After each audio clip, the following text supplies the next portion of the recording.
Hi everyone, Rudy here.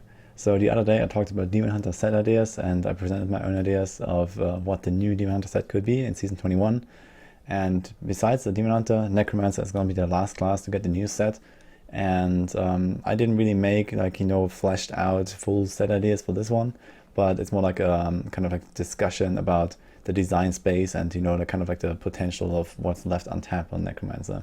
So I decided to just look at what we have, and then what is still left to do. And here we are.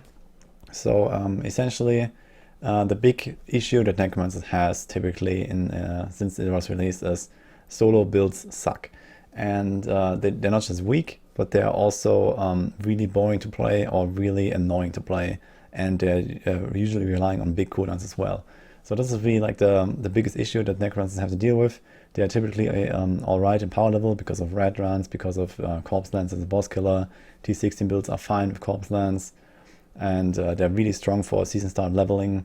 So they have their niches, and right now, for example, season 20 with the Death Nova, they're also extremely strong through the season bonus. But of course, after season ends, that will change.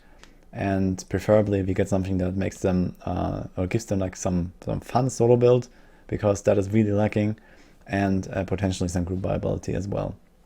So with that in mind, we can look at what we have already.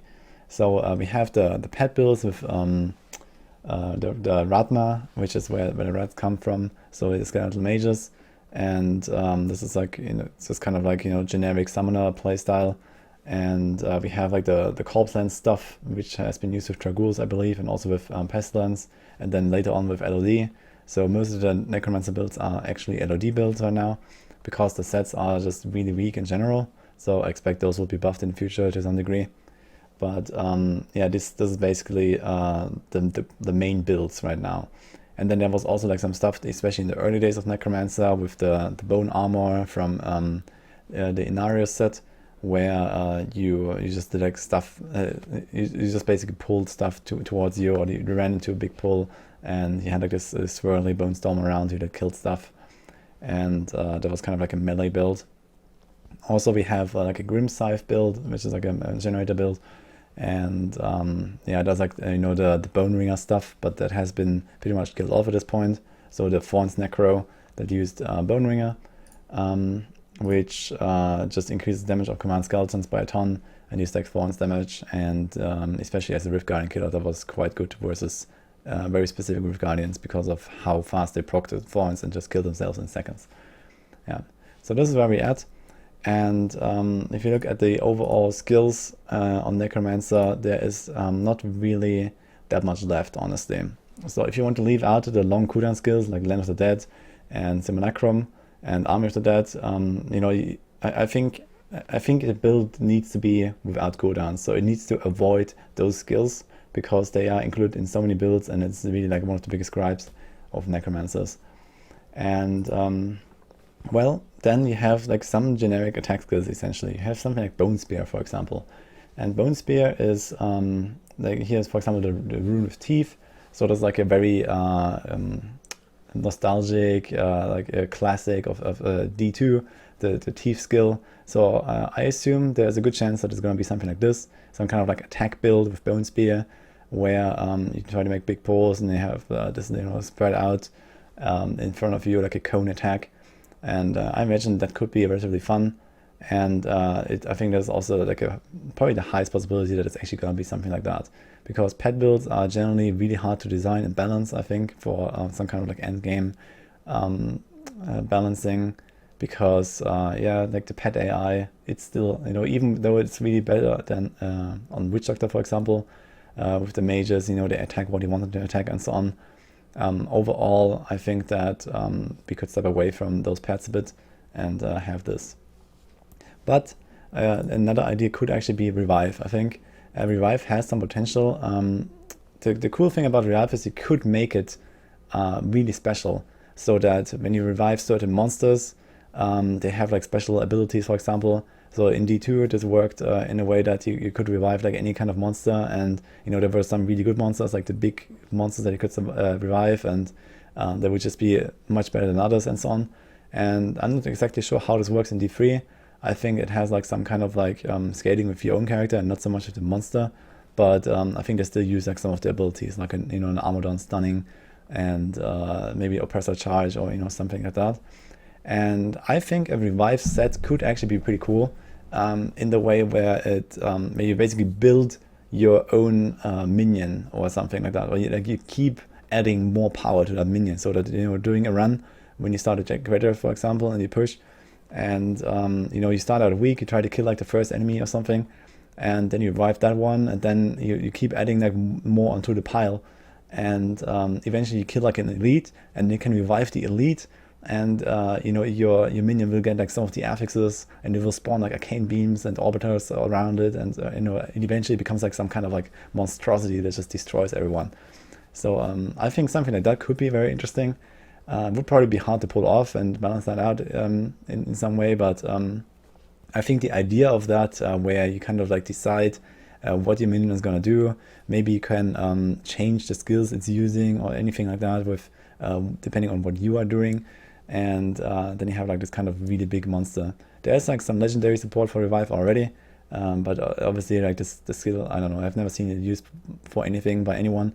So yeah, it's kind of a sad story, especially because I think a lot of work went into the revive skill when they made the Necromancer, and I believe there's also a pretty good chance that they're gonna try something with that because of the kind of like the investment they've already made into the skill, and it's kind of sad to see that no one is using it.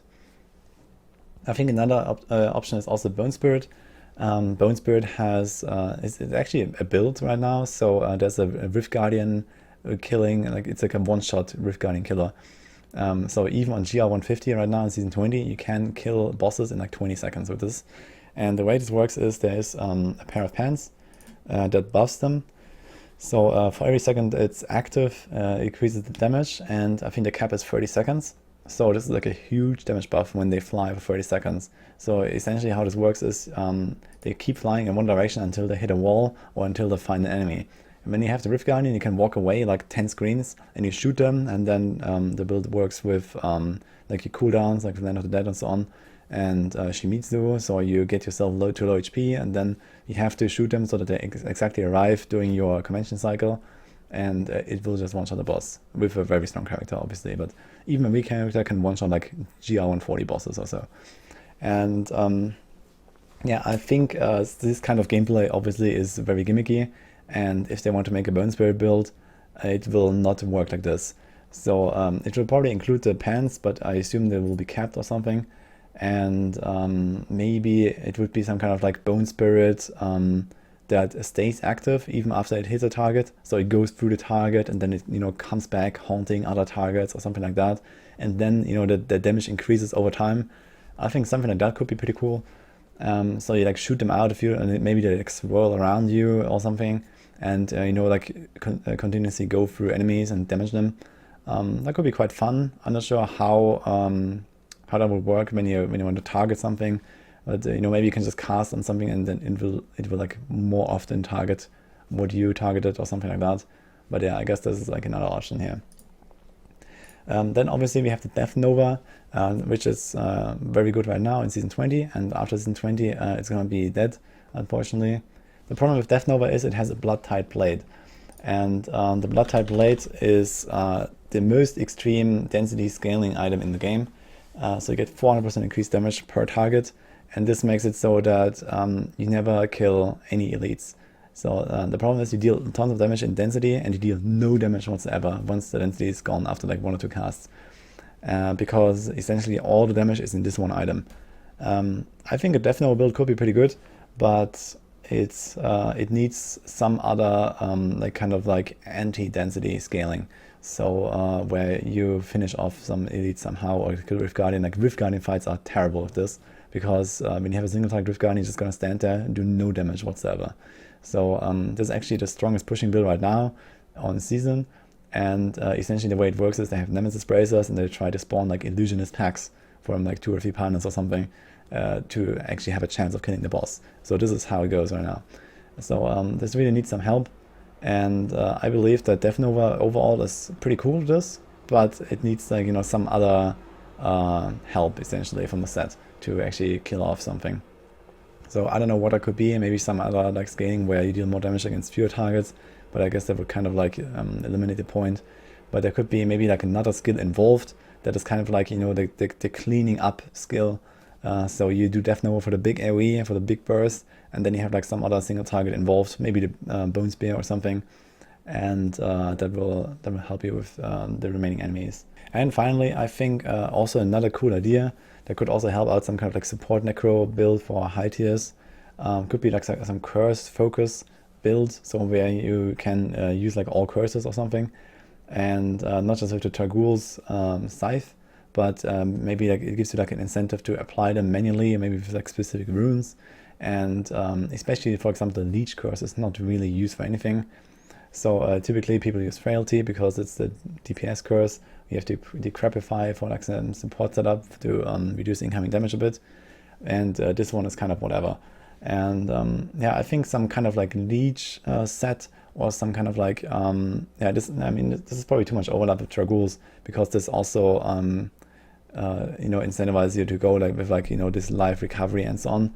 But yeah, I think if you focus more on the curses and maybe or you can do like a live region setup maybe or something like that, that really doubles down on these mechanics, could be quite fun, and then it could be like almost anything. So I think this is for the most part what most likely is going to be, like something in this area, I assume, simply because most of the other skills are already used in other builds, and because of the limitations that I talked about at the start. Also, Necromancer has quite few skills, so they're not really as fleshed out as some of the other classes, and yeah, there's simply not really much left. So personally, I'm excited to see what it's gonna be. Even though I haven't really played much of Necro myself, I did enjoy it a lot when it came out, and I did experiment a lot with different builds and so on before we even had all the sets and so on. So this was like the, you know, like in the early days essentially. And I'm definitely gonna be excited to try out whatever they're gonna come up with for Necromancer for the next season. So in PTR we'll check it out. Maybe I'll even play and push it in season 21. Yeah, but we'll see what it's gonna be. And yeah, I hope you liked my little analysis here. Maybe you have like your own ideas. Maybe you have like some cool, actual like fully fleshed out set ideas. So let me know. And I'm excited to hear about it. So hope you liked this video here. See you guys next time.